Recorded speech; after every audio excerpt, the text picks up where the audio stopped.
is a big thing. I think he's going to definitely bring something to our defense too, and that's exciting. I've played against him a few times, and he's hit me pretty hard a couple of times. He's made several plays. He's pretty talented. So we're really excited about having him on our team. And I know he has to go through this whole COVID thing or whatever you have to do, but we're excited to have him on our football team. Corbin?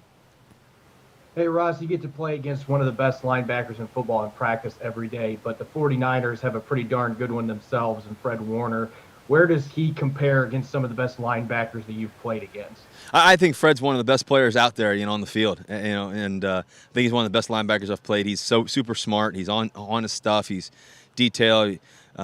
He just brings he brings something that most guys don't know how to bring. He just knows how to do it all. And he's a really great player. So it's always a challenge going up against him. I'm looking forward to the challenge. He's a great player for sure. I got a lot of respect for him. Ben? Russ, you're 31-8 after an in-season loss, which is the best winning percentage for any quarterback in, I think, the last 50 years.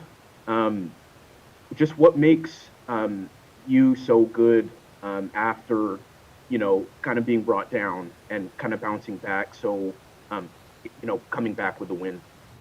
I think that the expectation of winning, every week and having that vision of that and the work ethic of that as a collective team and also as an individual, obviously, too. But, I think that whenever it doesn't go your way, you have to be able to find – I think the great teams find ways to come back stronger than the last time they played. And I think that, for me personally, where I find, my clarity, to be honest with you, is just being neutral, being not being too high, not being too low, going back through everything that I've gone through and checking it out and just processing it all. The whole defense is over here now. What's up, squad? What's up, Bobby Wagner? But anyways, I think that the ability to be able to stay focused and stay zoned in on what the process is. And, there's going to be highs, there's going to be lows throughout the season. But I always expect way more highs than lows. Thank you.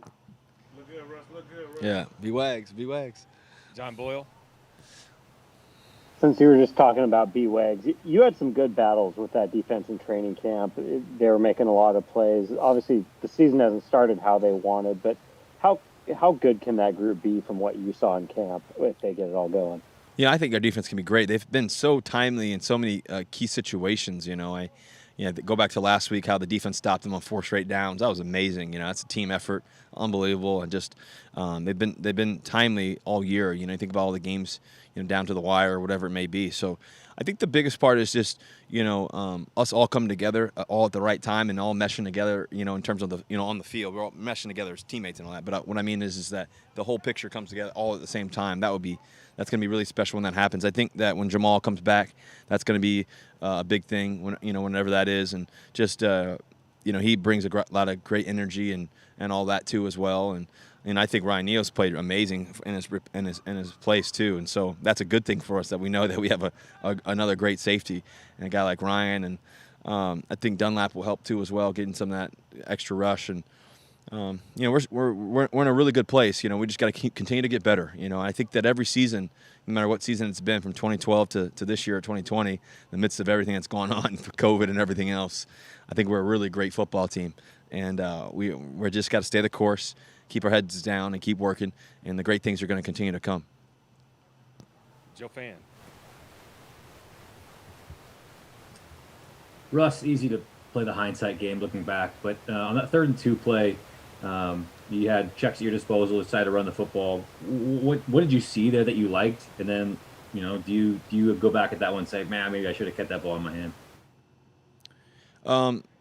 We don't really talk about the plays necessarily, but I think that on that particular call, we actually ran the ball to the right on that play, the play before, and we got like 4 or 5 yards, I think it was, and it was the same look, So, I think that at the end of the day, we got to find a way to pick up the first down. I think there were so many opportunities in that game. I think that we could have really done a great job of closing them out, on both sides, really, to be honest with you. But even on the offensive side, we had some other opportunities there. So, I think it's all part of it. You know, you figure out what works. You know, we think the play should have worked, and it just unfortunately didn't for us on that one.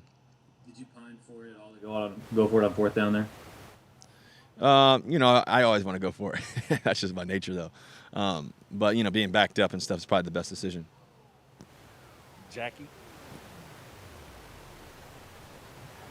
Hey Russ, I read an article this week that you're planning to open up your own charter school. Just why do you feel that's something that you and your team wants to do, and what went into that process to make this decision? Well, Sierra and I are super excited. We've been talking about this ever since we've met, to be honest with you, about, you know, really opening up a school one day. And we've been really passionate about it. Obviously, with our foundation, the Wine Foundation, we've been able to do so many amazing things with, you know, kids around the country and around the world and stuff like that. It's been a blessing, you know, from cancer research to, you know, helping out with Rainier Scholars all the way to the Rwanda initiative that, you know, Sarah helped out with women in Africa. And just, it's been just really cool, the journey of it all and all of it coming together. And just when you have young kids yourself, you know, I think for me and C, having 3 little ones, you know, we fundamentally believe that education is a key component of growth and life and change and opportunity.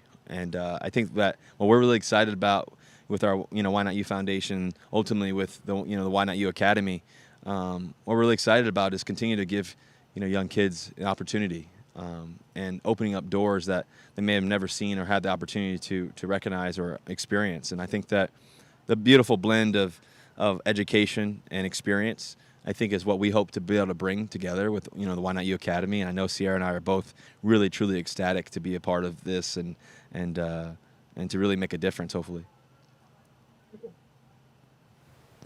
Art. Russ, you opened the game against Arizona with a bomb to Tyler Lockett, made a great catch. What went into that play call? It was about the most aggressive first play I've seen from the Seahawks in your tenure. And why is that aggression so hard to maintain throughout the game? I think we stayed pretty aggressive throughout the game. I think that in that play in particular, I think that, you know, Tyler just kept battling, you know, wanted to give him a chance. And really we had some other great routes coming across the field too as well. But it just kind of flashed in my eyes, and just I think a lot of it's just instincts. You know, you take a chance to one of your best guys, and obviously Tyler's, you know, so special. He's been amazing. His game the other night was unbelievable, and he makes an unbelievable catch. So you just try to give him a chance and put him in a spot where only he can get it. And sure enough, he makes a great catch. So that's what makes him so special. And you have that confidence in him, you know, the first play of the game and the last play of the game, whatever it is, you know, and throughout the game, you know he's going to make a great play. Greg Bell. Thanks, Art. Hi, Russ. Yep. On the school, what is it about the charter model that works for you, and to get that started, what that system and the way of going about it? Well, I think for us with our school with Why Not You Academy, like I said earlier, we're really excited about just the opportunity just to give kids a chance in Des Moines, and really, to be honest with you, we want to take it out not just to, you know, in here in Seattle, but across the country in different locations. And I think what we're really excited about is, you know, obviously with, you know, being a charter school, being still a public school, you know, kids can, you know, sign up, all different kinds of kids and from all over, no matter where you're from or wherever. And so I think that's a really exciting part to it too. I think also as well, like I said earlier, just the blend of education and just the experience of, you know, what we can really bring and opportunity and resources, you know, I think to be able to do that. I kind of mentioned I had to do an interview, you know, the other day, but you know, it's for us. I know there's some, you know, every once in a while, there's, you know, people, you know, well, this school's doing this and that. We're not focused on the political part of it at all. I think it's just giving kids opportunity, and I think that's the cool part for us, is to be able to really give kids the ability to continue to dream and dream big and think outside the box, and that's why we're calling it Why Not You Academy. It's not exactly the same, but I'm sure you noticed LeBron James did this in Akron. Mm-hmm. Started his own school. Yeah, I know. I know LeBron has done a great job with his school and everything else. And so, I think for me, to be honest with you, me and C have been talking about doing a school for. Like I said, we met in 2015, and since then, you know, since we met, we've been talking about this. And you know, I think with our Why Not You Foundation, we've been fortunate to be able to do so much stuff with the youth and education and health and wellness and all that too as well. And just it's a perfect fit for. You know how we want to continue to invest into the next generation, and that's what we're really excited about. Thank you. Yeah. Nico. Hey, Russ. I was wondering, DK Metcalf only caught two balls against the Cardinals. Obviously, he's typically a big part of your offense. How do you keep a guy motivated throughout the game and maybe going into the next game when he goes through a tough game like this one? Well, I thought he played a great game. I mean, he had the touchdown, at the very end there. We thought that was his third catch, but for 60, 50 yards, whatever. Unfortunately, it wasn't. He was racing down the sideline. I thought he played a tremendous game. I think that the thing about DK is that we need to get him the football as much as we can, just because you never know what he can do with it. He's so fast. He's so brilliant with the ball, and so Tyler was just going crazy out there. And so to have two great guys like that, and really David Moore's been special for us all year. And for DK, he doesn't need any motivation. He's got all the motivation in the world. And he's so laser focused and ready to roll. So I'm excited for just this week and the challenge that we have this week against this defense and what we're trying to get ready to do. Obviously, he's such a physical specimen. He's so athletic. But what about mentally? How would you describe his mental part of the game and to be able to take games like this one? Well, I think that the best thing about DK, to me, is his mind. I think the thing of how he processes information, how he learns from past experiences, how he learns just to continue to study, and he's so invested in the learning process of it all. That's what I think makes him so exceptional. Now, obviously, yeah, he runs a 4.3, 4.2, whatever he runs. I think he, and his ability to jump and catch and do all that. But I think there's a lot of guys that have been talented, but to have the exceptional speed that he has, to have the exceptional range that he has in catching range that he has is rare. I'm not sure there's been too many people ever to have that type of ability. And I think that, but on top of it is he has the work ethic, and I've mentioned this to you guys before. He has that kind of old school work ethic. When you think about guys like Jerry Rice and such, he has that old school work ethic. I think his mind and how he processes information, his character and everything else is very high, and that's what I love about him. Thanks, Russ. Yep. Mike. Hey, Russ, when did you first get a feel for how to manage the locker room and all the different personalities that are in it? Was that in high school, college? You got to the pros?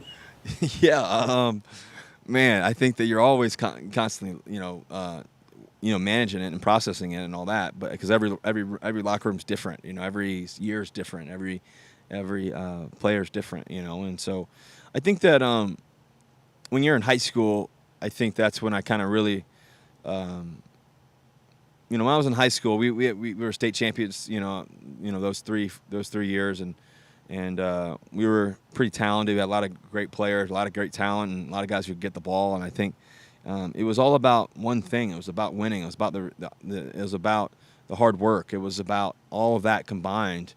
And and I think that was really key for us. When I was coming up in high school and having no egos at collegiate. And just guys ready to work and ready to get to work, and we all loved it. We were passionate about ball. Whether it was football, obviously. And if it was basketball or baseball, whatever it was, we were all connected.